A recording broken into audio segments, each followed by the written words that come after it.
Hoy estuve en una de las discusiones de Facebook más bobas en las que he estado.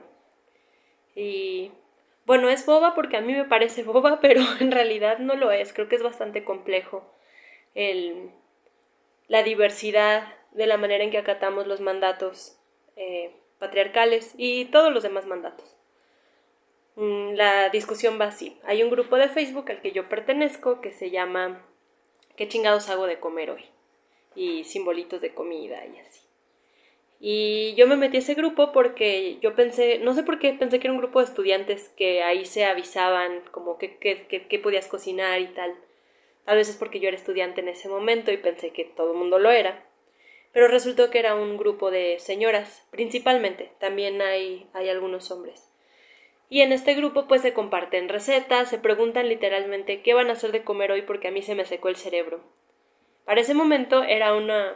en ese feliz momento, mi mayor preocupación en la vida era qué voy a hacer de comer porque ya no se me ocurre nada.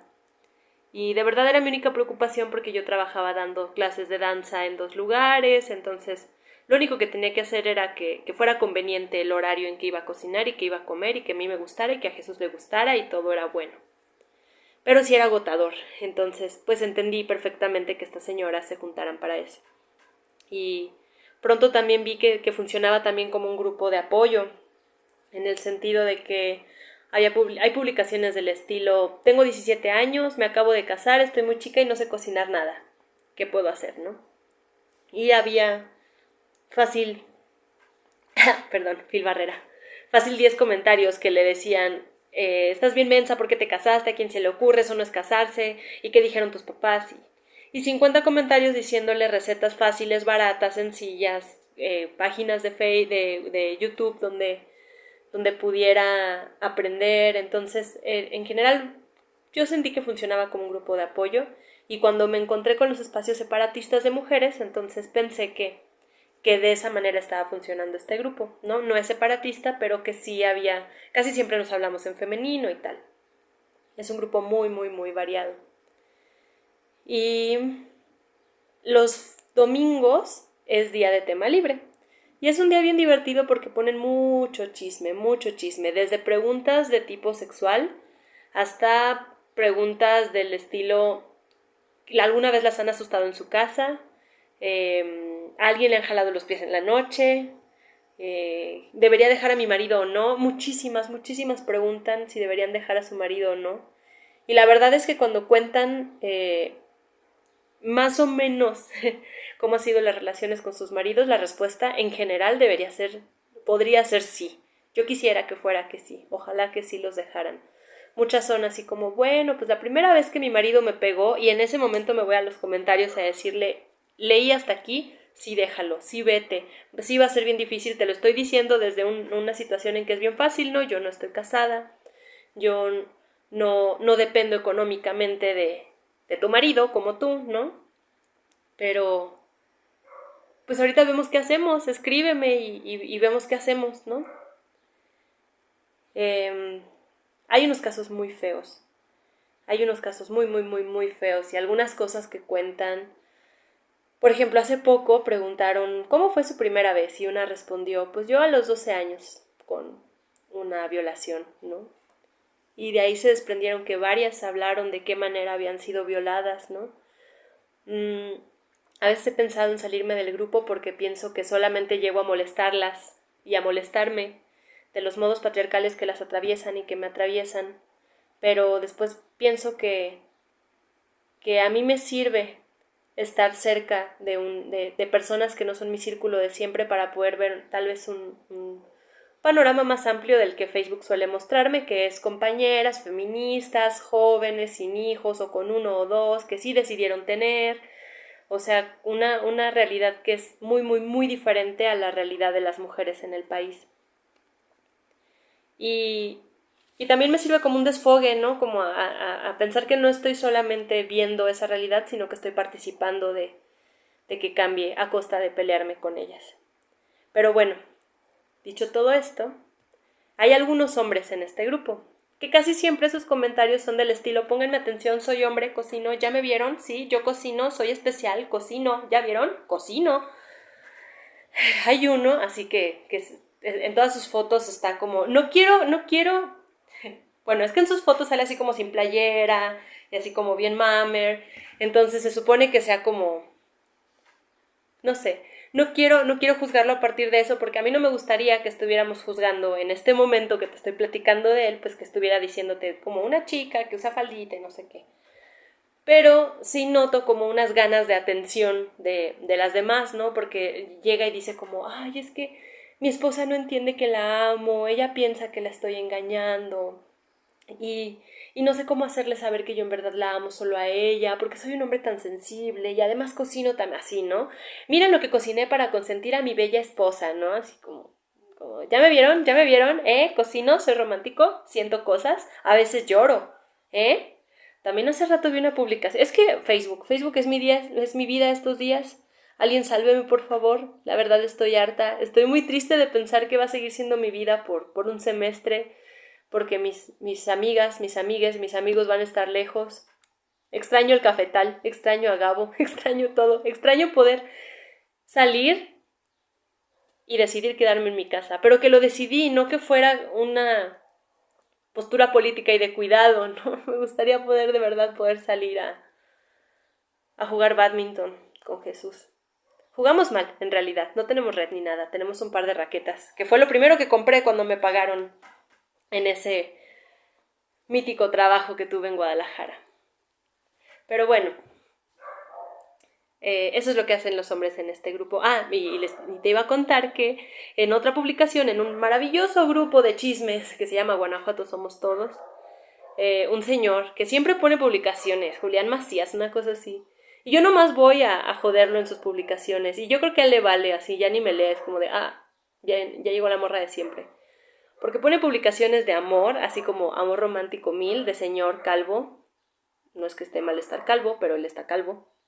Y él es quien lo hace, entonces es amor romántico de señor calvo. Y este hombre hoy puso una publicación que decía como de, ¿segura que todos los hombres son iguales? ¿Alguna vez has visto a un hombre llorar despechado porque no sé qué? ¿Y alguna vez lo has visto llegar cansado de no sé qué? Y alguna vez fue así como de, wow, los hombres lloran. Eso los hace tan diferentes. O sea, de verdad el argumento ni por ningún lado tenía sentido, de verdad por ningún lado tenía sentido. Era como, a ver, ok, los hombres lloran, eso no los vuelve diferentes entre sí, para empezar. Y para seguir, o sea, descubrir que tienen sentimientos no los hace menos violentos o menos machos o menos atravesados por el patriarcado, ¿no? Vamos a decir así, atravesados por el patriarcado en su actuar, de manera que resulta violenta para muchas personas, no solo para las mujeres. Pero bueno, esta discusión en Facebook ahora era porque llegó un sujeto a poner, oigan, es que mi esposa no sabe qué cocinar hoy para nosotros y nuestra bella hija de 1 año, nuestra pequeña hija de 1 año. ¿Qué le recomiendan?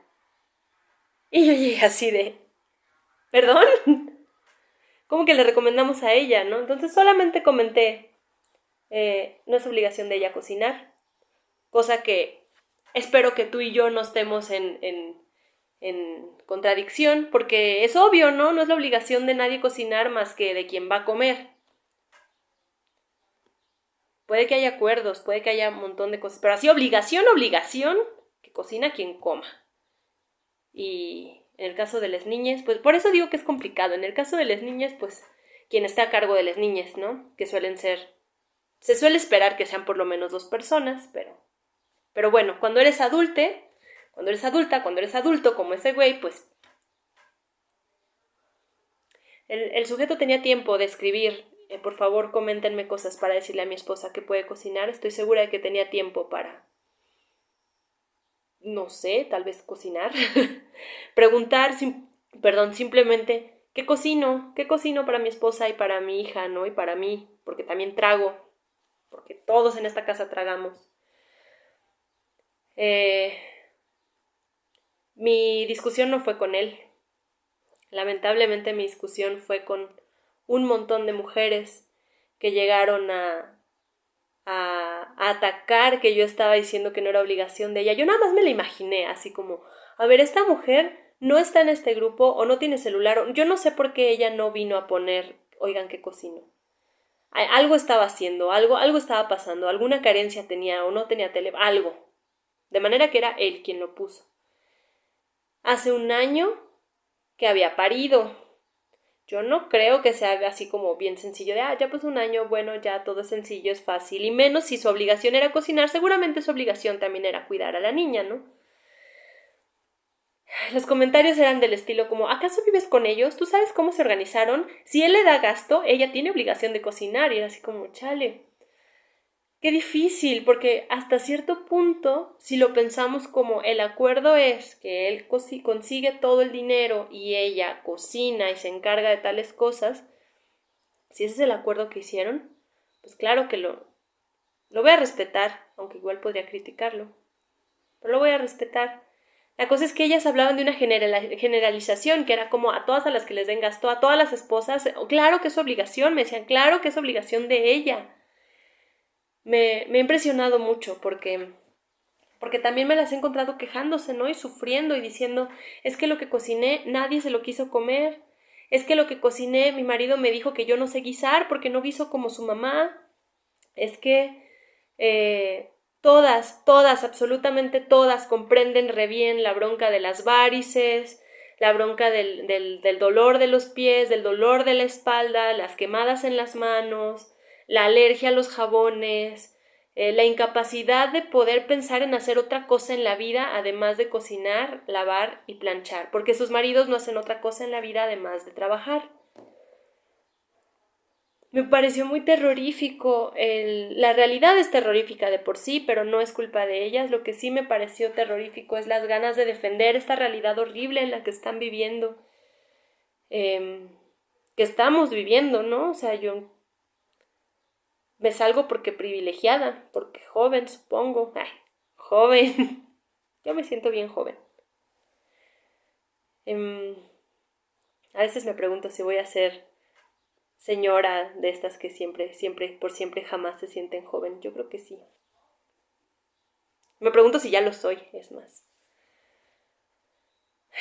Fue una discusión larga, yo no quería pelearme con ninguna, no sabía cómo hablarles de estas otras posibilidades que yo creo, que no tiene que ver con, ay, independízate y vete, o no le cocines, o no, se trataba más de no tienes por qué.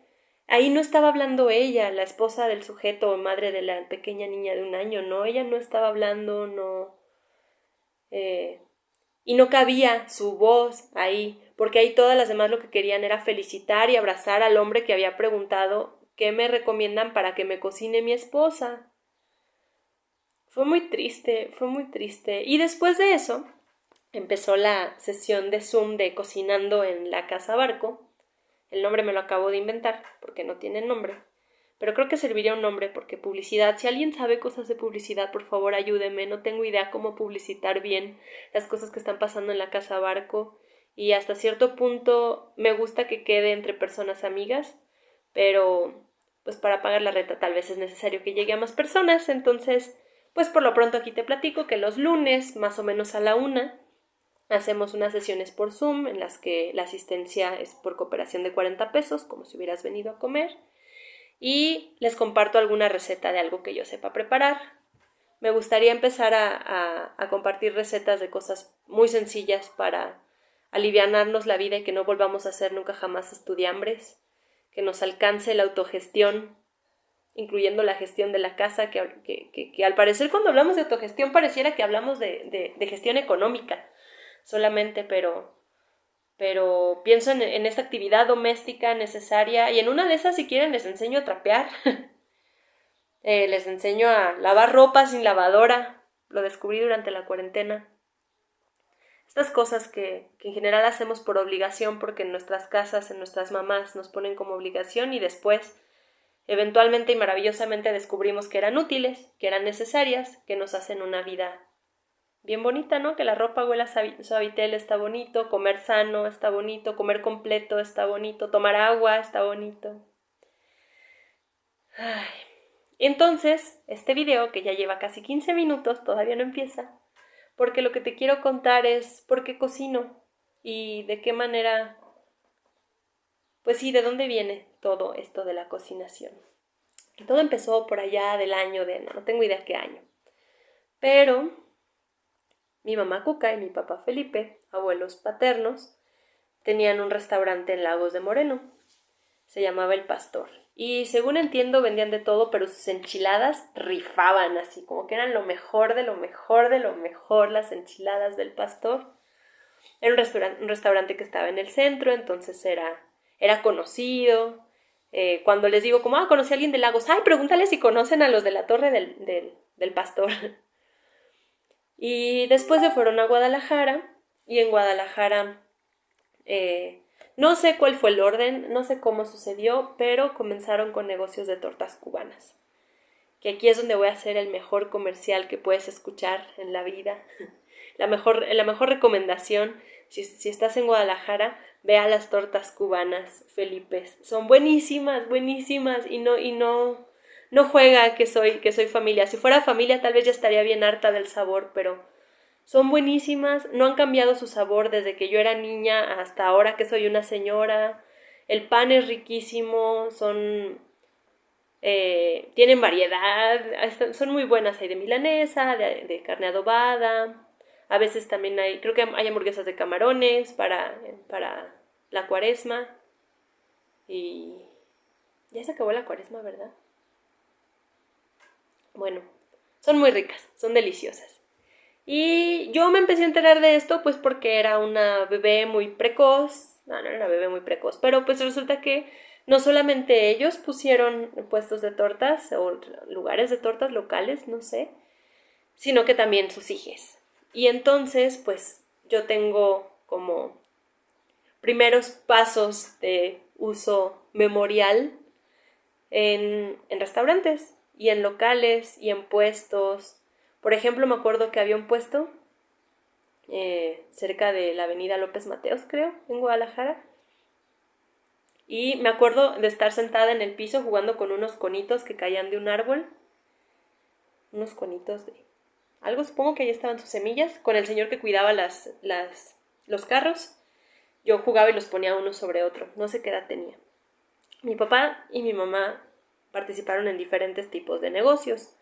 No solamente han tenido restaurantes, sino que también tuvieron una papelería, entonces también me acuerdo de la papelería. Tuvieron un taller mecánico y también me acuerdo del taller mecánico. Pero lo que más me acuerdo pues es de los restaurantes. Y entonces pues tuvieron este local y luego en algún momento eran varios locales de las tortas Felipe, y había uno que era más grande, que era la bodega, que era pues como la sucursal grande de donde se hacían la materia, se preparaba la materia prima para todos los demás locales. Y cuando mi papá estuvo ahí, no sé de qué manera participando, no sé cómo era la asociación, pero pues estaba ahí. Me acuerdo que veía mucho MTV porque es lo que estaba en la tele, y más temprano ponían Discovery Kids, había unos pequeños juegos afuera donde jugaba con mi hermana. Jugábamos a los chocomiles. Esto es chistoso porque jugábamos a los chocomiles porque cuando íbamos a Lagos íbamos a un lugar donde vendían chocomiles de sabores. Sí, chocomiles de sabores. Tiene total sentido. Chocomiles de vainilla, de fresa, chocolate, café, rompope, guayaba. El de guayaba era el mejor en el mundo. De nuez. Y pues nosotras jugábamos a los chocomiles, cada quien elegía su sabor de chocomil y entonces una persigue a la otra tratando de tomarle del popote que le salía de la cabeza a la otra, ¿no? Esto es chistoso porque además a mi hermana la peinaban con una antenita. A mí no, pero a ella sí. Y entonces nos perseguíamos por los juegos y tal.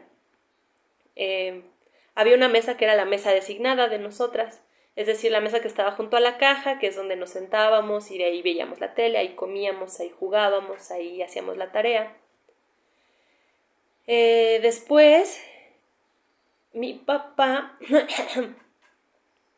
perdón, puso otro local que se llamaba El Cubanito, que también era de tortas, todo muy parecido. Estaba en un local que pertenecía a la finca de la casa de mi mamá Marta, mi abuela materna, mi abuelo materno, mi papá Arturo. Entonces era la felicidad total porque estábamos ahí en el local, pero al mismo tiempo estábamos en la casa de mi mamá Marta. Entonces, pues era genial. Hay una vez cuando estaban pintando y que apenas iban a acondicionar el local, Dicen que se les aparecían cosas, que de por sí ya teníamos miedo de ese cuarto. Creo que incluso la familia, los hermanos de mi mamá, todos teníamos miedo porque, ellas desde niñas, tenían miedo porque pues se oían cosas o se movían cosas. Dice mi mamá que una vez estaba pintando, había dejado la brocha en medio de la mesa y se distrajo y oyó que se cayó y volteó y sí estaba en el piso, pero ella sabe que la había puesto en medio de la mesa.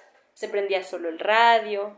Bueno, este local tenía una estética muy bonita porque le pusieron catarinas pintadas por todos lados y la trayectoria de las catarinas como punteada. Y afuera había un puesto de madera que me acuerdo que lo llevaron, no me acuerdo dónde lo compraron, pero yo iba mucho de los negocios que hacía mi papá, entonces como que por partes de los recuerdos puedo ir acordándome de cómo están las cosas, pero no sé bien cómo llegaban algunas cosas a nuestras manos. Creo que en este negocio es donde yo empecé a ayudarle. Me tocaba porcionar las papas, a veces los camarones, pero me daban un poco de asco y se suponía que pican. También había que hacer así como taquitos con jamón y queso adentro, pero yo no tocaba el jamón, entonces mejor porcionaba los chiles. Una vez me enchilé tan feo, porque los porcioné con una, con una cuchara, pero por algo me cayó en la mano. Estuve toda la tarde enchiladísima. Me acuerdo que compramos la leche y yo traía así el bote agarrado porque estaba muy, muy enchilada. Me dolía mucho. También lo acompañaba a llevar los volantes. Me gustaba mucho, mucho, mucho, mucho ir a volantear porque significaba tomar un rato con mi papá, soles, para ir a caminar por la zona. Nunca volví a tomar esa, ¿cómo se llama? Pues sí, esa actividad de salir a caminar por la zona. Pienso que habría sido bueno. Creo que no salía porque me daba miedo, porque ciudad y porque sola. Creo que todo esto eh, se repitió hasta cierto punto cuando empecé a andar en bici sola por la ciudad y entonces vi que me encantaba, me encanta, me encanta, me encanta. En ese local conocí un disco de Marco Antonio Solís y me volví muy fan de ese disco. ¿Qué más? Cuando teníamos ese local fue cuando el niñito Dios nos trajo bicicletas y uno de los chalanes, Beto, maldito Beto, me dijo de qué manera había llegado la bicicleta a la casa y por qué el niñito Dios no existía. Me acuerdo que yo decidí que Beto estaba equivocado y ya. Y le dejé de hablar, porque eso no se hace. Después de eso vino la Casa del Cubanito. Y este es el último restaurante que han tenido mis papás. Era una casa vieja, muy vieja, cerca de la avenida Chapultepec, en Guadalajara. Estaba sobre Justo Sierra. Así lo decíamos, Justo Sierra, a unas puertas de la hacienda de Jaso. Yo no sabía ni qué era ahí, creo que es otro restaurante bien finolis. Era una casa muy vieja, que en la entrada estaba el restaurante, era así, tú entrabas, así veías la fachada y era un pasillo largo que daba hacia el fondo. Toma dos. Unas escaleritas que subían al restaurante. Entonces, y el restaurante tenía un cuarto donde estaba la barra y los refrigeradores y las cafeteras y luego la cocina y luego otro cuarto donde estaba la televisión, la rocola, una mesita que daba a la cocina, pero creo que no me acuerdo si se usaba como esa puertita para comunicar, y mesas. En una de esas mesas se sentaba don Filemón, que era un señor que iba solo a comer ahí, diario, se sentaba viendo las noticias. Me acuerdo que el 11 de septiembre, cuando tomaron las Torres Gemelas, estaba don Filemón comiendo y yo a un lado viendo la tele, así como que, ¿qué acaba de pasar mientras estaba en la escuela? Y luego un pasillo por fuera que rodeaba este cuarto donde se sentaba don Filemón y donde había más mesas y una jaula con un perico que se llamaba ¿Paco? ¿Pepe o Paco? No me acuerdo. Paco, tiene que ser Paco, porque una vez fue el director de la escuela de mi mamá al restaurante y me preguntó cómo se llamaba el perico y yo le dije, se llama Paco, y él, mira, se llama como yo. Se llamaba como el ingeniero Francisco Fernando. Bueno, el perico no se llamaba Francisco Fernando, nomás se llamaba Paco. Y al fondo en el camino había una jaula con otros pájaros que se suponía que cantaban, pero creo que nunca cantaron. a los que les teníamos que hacer papaya y así como bien específico lo que comían, y al fondo una jaula más grande con un montón de periquitos. Esta finca además tenía otros que eran como 3 locales y otro más. En los 3 locales había, 2 o 3 locales, había diseñadores de modas, de vestidos, de novia y no sé qué. Y en el otro había un brujo. En este espacio donde estaba el brujo, que se llamaba Miguel, pues todos sabíamos que era un brujo, ¿no? Creo que no era como raro. Y pues siempre pasaba si olía mucho incienso, él tenía como una personalidad muy particular. Y al fondo había un patio, los baños y una escalerita para un cuartito donde mi hermana y yo pasábamos los días.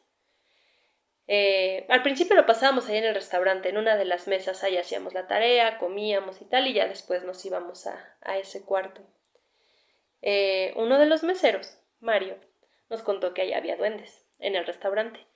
Antes de que llegaran mis papás, era una especie de bar que se llamaba La Guarida, una cosa así, todo era cerca como de lobos y como de indios apaches parecía, porque había como flautitas y hachas y no sé cuánto. Y muchísimo del inmobiliario lo dejaron ahí, no sé por qué lo dejaron, lo traspasaron con todo así, que se vaya. Y mis papás pues remodelaron todo, bueno, no remodelaron, repintaron y tal, y lo volvieron como su estilo, tenía unas grecas en la pared, se veía muy bonito. Y bueno, este muchacho decía que ahí se aparecían duendes, que él los había visto, porque él trabajaba, o sea, este lugar se traspasó con todo y mesero, pues el mesero antes se quedaba ya a dormir porque salía muy tarde, y dice que en la noche bien seguido se le aparecía un duende, que se le subía en la panza y se reía de él, que se le aparecía por los jardines. Mis papás decían que el vato era muy marihuano y que por eso se le aparecían.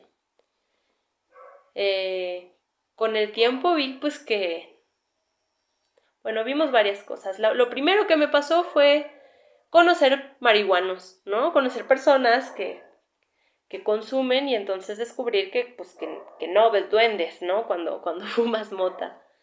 Ahora, en ese tiempo, en mis tiempos, se les decía marihuanos a quien sea que consumiera cualquier cosa que no fuera alcohol, tabaco o alguna de estas otras drogas legales, ¿no?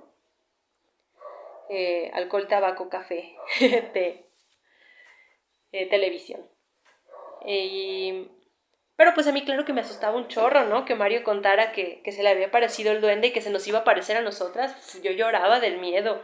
Lloraba del miedo, pero quería que me contara más. Nosotras nunca vimos nada. Bueno, yo nunca vi nada, creo que mi hermana tampoco. Pero cuentan mis papás que sí pasaban cosas, que a veces se prendían solas las licuadoras, que, que una vez oyeron, los vasos estaban puestos todos en una repisa junto a la barra y que oyeron que se cayeron y pensaron que se habían caído, que los había tumbado el mesero, y cuando llegó el mesero desde la calle dijeron, ah, caray, ¿qué pasó? Y fueron y se asomaron, ahí estaban los vasos como si nada hubiera pasado. Tiempo después, ya que habíamos dejado el restaurante y no sé qué, la señora que se encargaba de la limpieza de los jardines, Irma, ella siguió trabajando ahí. Y un día nos dijo que una muchacha había ido a los baños y que se había salido llorando porque había visto un duende.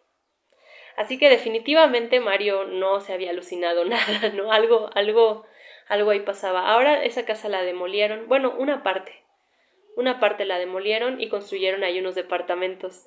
A un lado está la academia a la que yo estuve yendo, academia de danza a la que estuve yendo cuando vivía en Guadalajara hace poquito. Y cada que pasaba pensaba, híjole, a estos de los departamentos se les aparece el duende. Sería muy bueno poder hablar con alguien que viva ahí y preguntarle, ¿alguna vez has visto algo curioso, terrorífico, chistosón, travieso?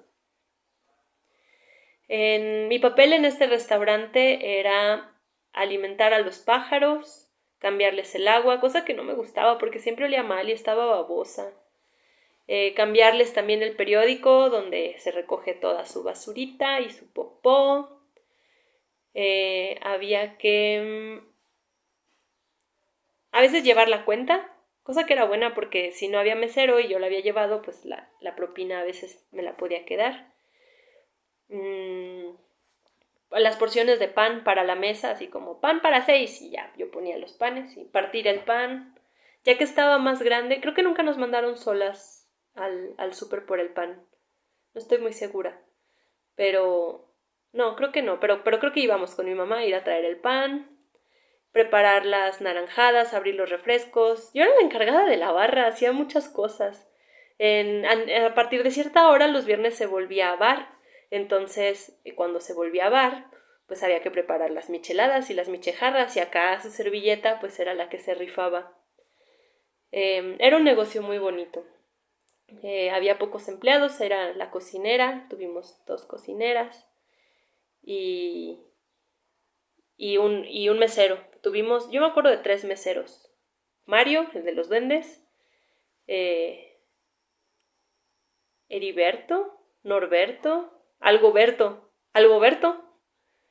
y, y Jesús Caballero, que resultó que era cubano. Entonces Jesús, era muy agradable que estuviera Jesús ahí, porque creo que él llegó, que leyó, dijo, la casa del cubanito, yo debería trabajar ahí porque soy cubano. Era muy agradable Jesús Caballero. Los 3 eran muy agradables. Algoberto era más serio. Mario era un relajo y tenía 2 hijos que también eran un relajo y siempre estaban jugando con nosotras.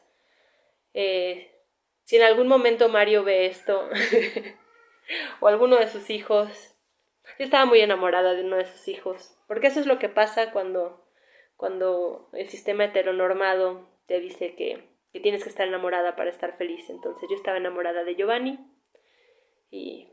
pero era una niña, entonces mi enamoramiento trascendía a jugar, jugábamos mucho. También mi hermana y yo hacíamos pulseras y las vendíamos en la entrada del restaurante. Hacíamos muchas cosas ahí, muchas cosas, jugábamos mucho. Creo que no lo tuvieron tanto tiempo.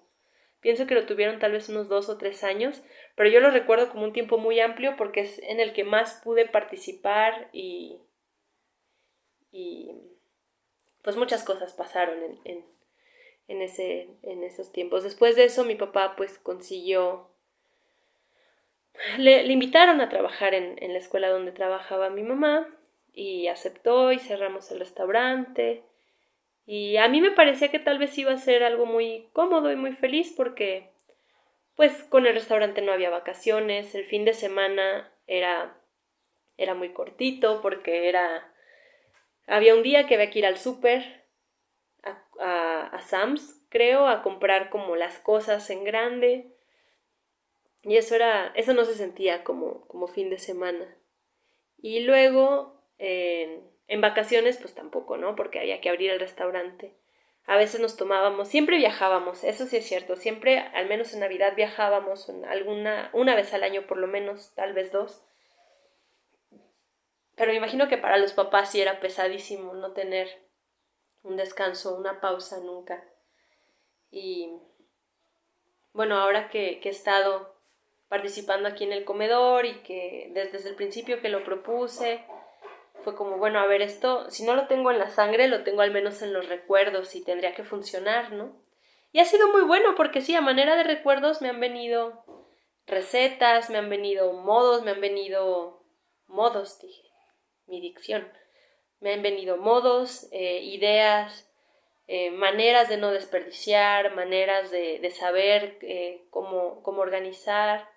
Hace poco que hablé por teléfono con mi mamá Coca, me dijo, ay hija, yo nunca creí que te ibas a terminar dedicando a algo tan... Y yo pensando, dije, ay no, me va a decir así como tan sencillo, no sé qué me imaginé que me iba a decir, me dijo algo tan matado. Pues claro, ella toda su vida se dedicó a eso, ¿no? Su vida fue cocinar. Todavía después de ya no tener restaurante, seguía haciendo cocinar para ella y para un montonal de gente que éramos hijos y primos. 2 de mis primes, un primo y una prima, estudiaron gastronomía y, y pienso, nunca he platicado con ellos sobre esto, pero estoy segura de que más allá de lo que pudieron aprender o construir en su formación académica, está todo lo que vivimos como hijas de personas que se dedicaron a tener restaurantes, locales de comida y creo que eso es muy valioso, es muy bonito. También hay algo muy raro, casi siempre que cocino aquí en el comedor, pues yo también voy a comer, comemos todas juntas. Pero cuando me encargan algo para llevar, siento muy raro de preparar algo que yo no me voy a comer o que yo no voy a probar. Debo decir que algunas veces hasta me he quedado un poco triste, así como de, oh, esto se ve bien bueno, bye. Pero me ha gustado mucho. Creo que posiblemente por eso es que en la familia entendemos ese dar amor como a través de la comida. Damos comida para dar amor. Vengan al comedor. Envíen a las personas que quieran al comedor. Y ojalá vengas a las sesiones de los lunes. Platicamos recetas muy ricas y cotorreamos al tiempo. Y se pone bueno.